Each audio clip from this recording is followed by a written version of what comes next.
What's up everybody? My name is Keena and I cover personal finance and investing. This video is going to cover exactly how to calculate the intrinsic value of a company using the discounted cash flow method, which is the approach Warren Buffett swears by and is generally considered to be the best way to calculate the fair value of a business. It's how do you find intrinsic value in a company?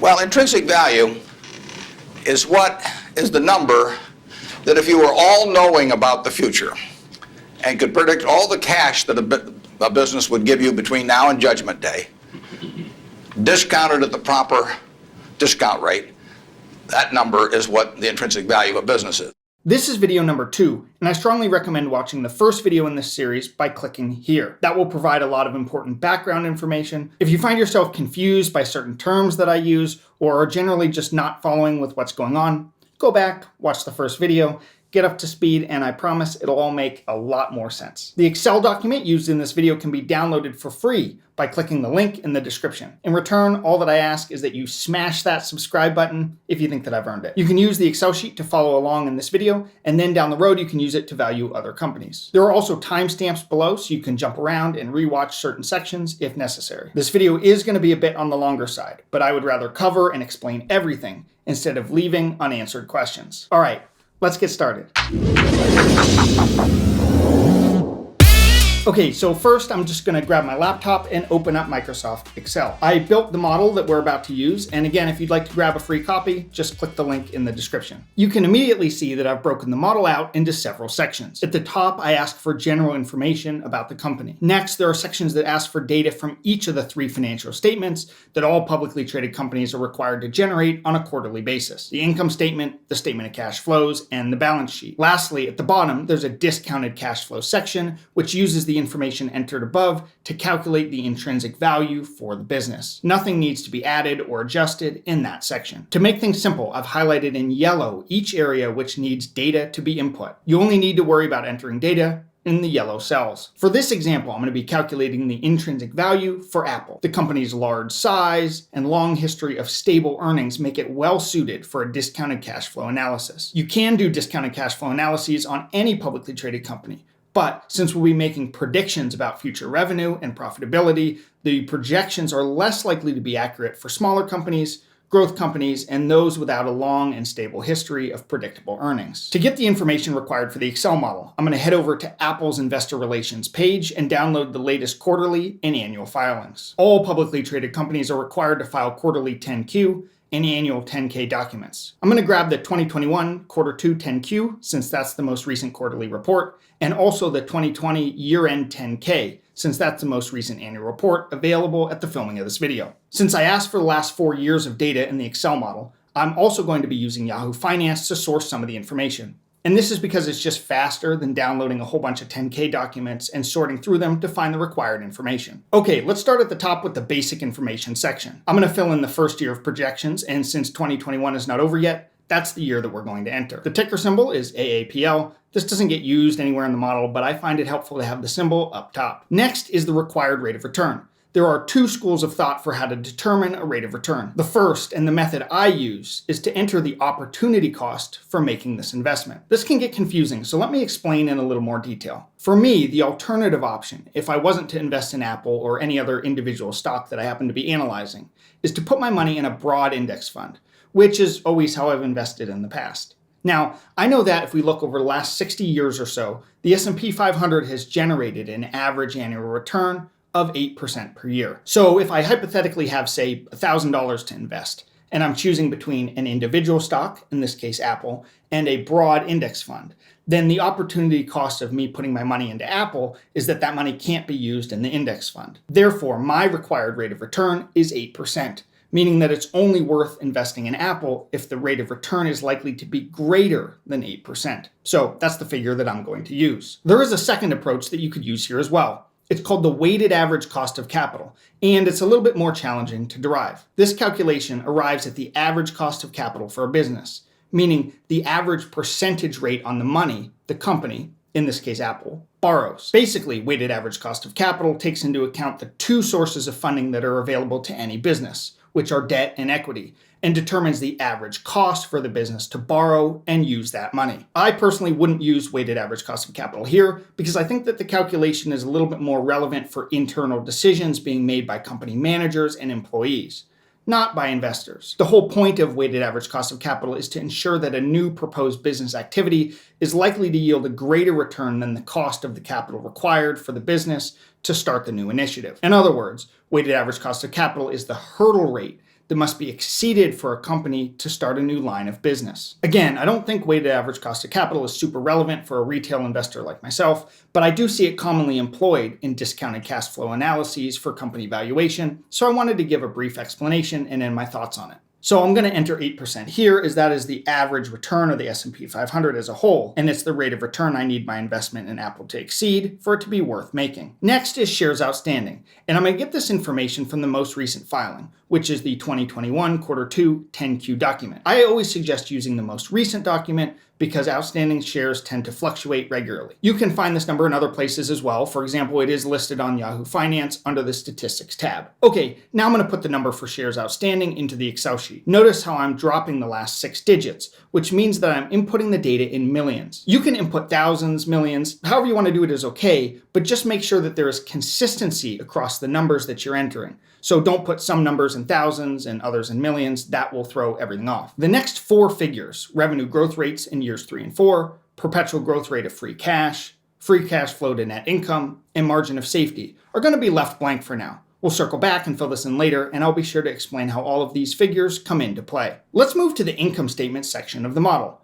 On the left side is actual or historic data, and on the right is future projections. Basically, the goal of entering data into the income and cash flow sections of the Excel model is to arrive at future projections for free cash flow. Again, if the difference between revenue, net profit, and free cash flow is confusing to you, just go back and watch the first part in this video series. I explain it all there. We're going to use historic revenue to project future revenue growth. Then we're going to use the profit margin percentage, or the historic difference between revenue and net profit, to estimate future net profit based on our revenue projections.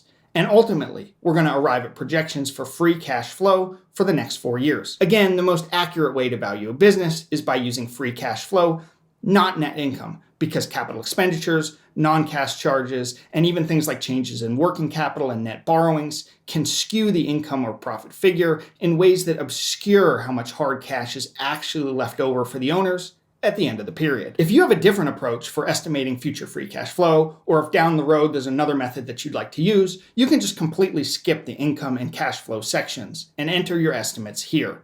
The rest of the model will work just fine. A much simpler approach would be to inflate prior year's free cash by a certain percentage.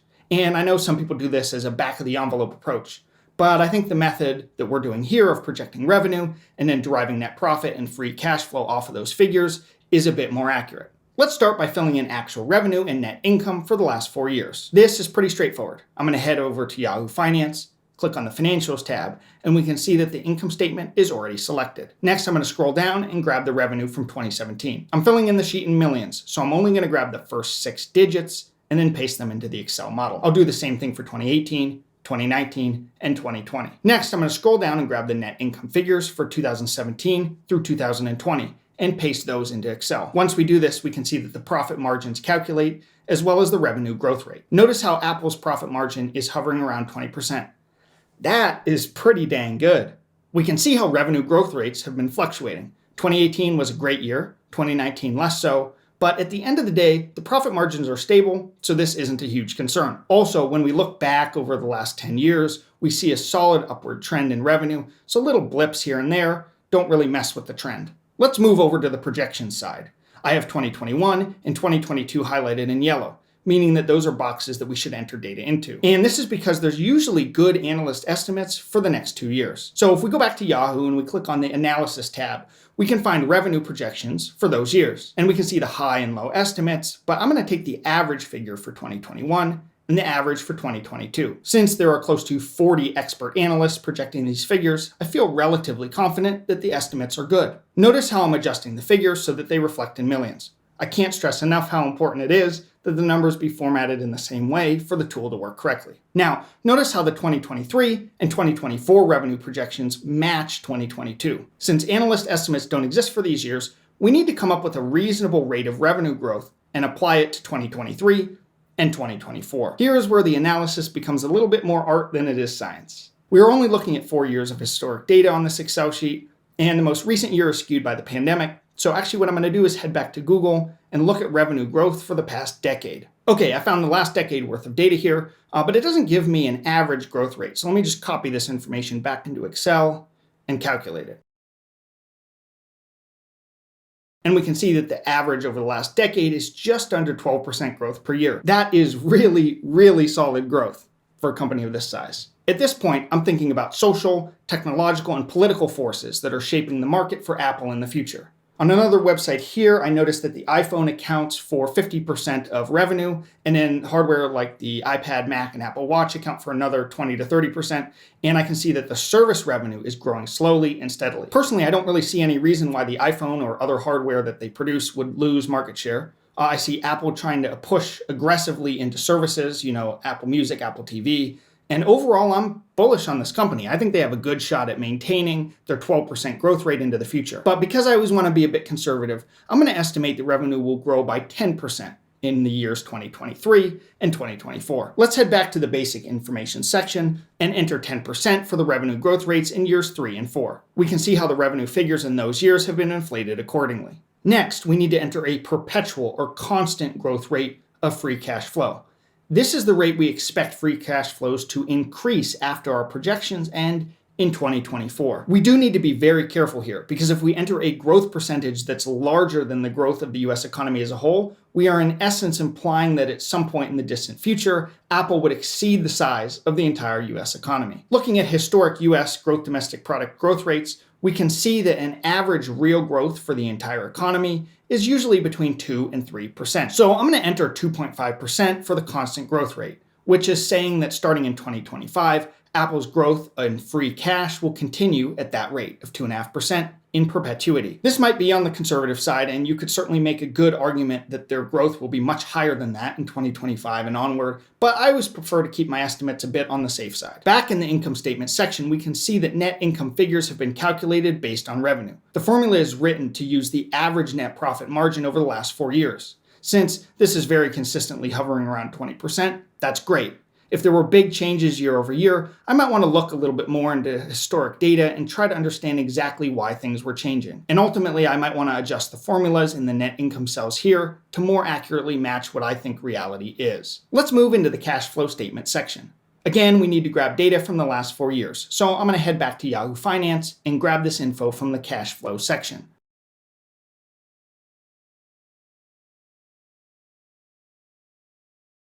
The statement of cash flows picks up where the income statement ends. So basically, operating cash flow is net income from the bottom of the income statement that has been adjusted for non-cash charges. But since this doesn't account for any capital expenditures, we need to grab that information as well. Some analysts like to dig deeper here and try to determine what percent of the capital expenditure figures were used to maintain the organization versus what percent were used for growth. If you remember in the first video of the series, I mentioned that there was a slight difference between Warren Buffett's owner's earning calculation and the free cash flow figure. Well, this is the difference. Buffett's owner's earnings only uses maintenance capital expenditure in an effort to more accurately derive how much discretionary cash is left to the owners of the business at the end of the period. The problem is companies aren't required to publish the percentage of their capex that's used for maintenance, so it gets a bit tricky and you have to estimate it. Since free cash flow considers capital expenditures of any type, including those that aren't required to maintain the business, it's a more conservative figure. And since I always like to be a bit conservative,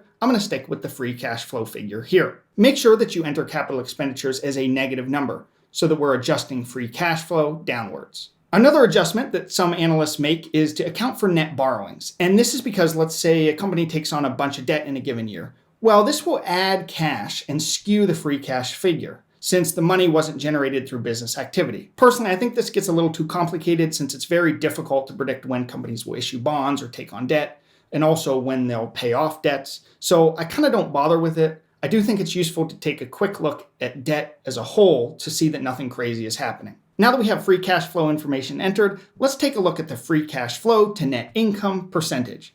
Setting 2020 aside, we have a very stable percentage that hovers around 106, 107%. This is great because it shows that free cash flow is predictable, making our valuation more accurate. I'm going to ignore 2020 and just use 107%, and I'm going to scroll up and enter that into the general section above. Okay, so we finally arrived at projections for free cash flow. To summarize, we created revenue projections for 2021 through 2024, and then we estimated net income based off of those projections.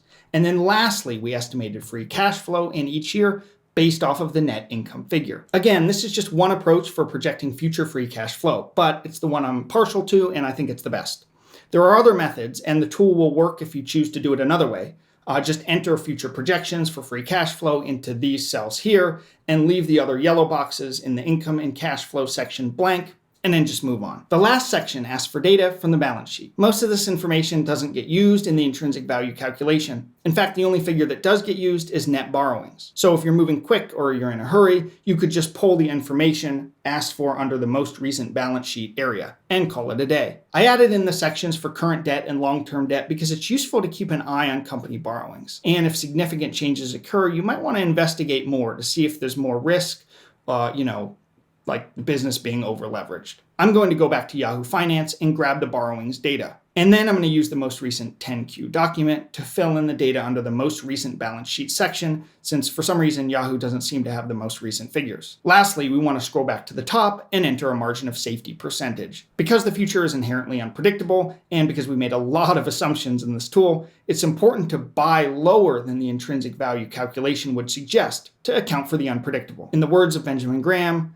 quote, "The function of the margin of safety is, in essence, that of rendering unnecessary an accurate estimate of the future." If you're very confident in the company, I would suggest using a margin of safety of around 10%. And if you think there are significant risks, 30, 40, or 50% margin of safeties might be appropriate. In Apple's case, I think there's less risk, so I'm going to use a 10% margin of safety. That's it. We've entered all the required information, and we can now see it nicely summarized in the discounted free cash flow valuation section. In green at the bottom is our fair value of equity, which takes into account projections for free cash flow between 2021 and 2024, then assumes a constant growth rate of free cash of 2.5% in perpetuity to calculate a terminal value for the company. All of these figures are discounted back by our personal required rate of return, in this case 8%, to arrive at the present value of all future cash flow for the company. The difference between fair value of the company and fair value of equity here at the bottom is that I'm accounting for unpaid debt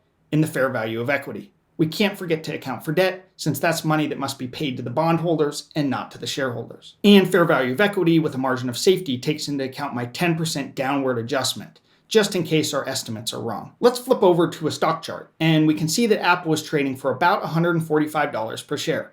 Now, that's quite a bit higher than our fair value would indicate, but it's in line with expectations since the entire stock market is trading at very high levels at the moment. Personally, I keep a bullpen of companies that I want to buy.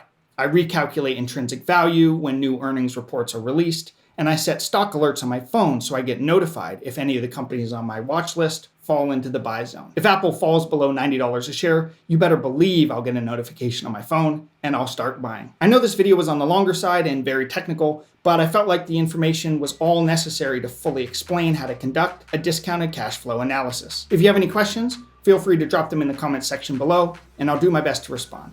Thank you, and I'll see you all in the next one.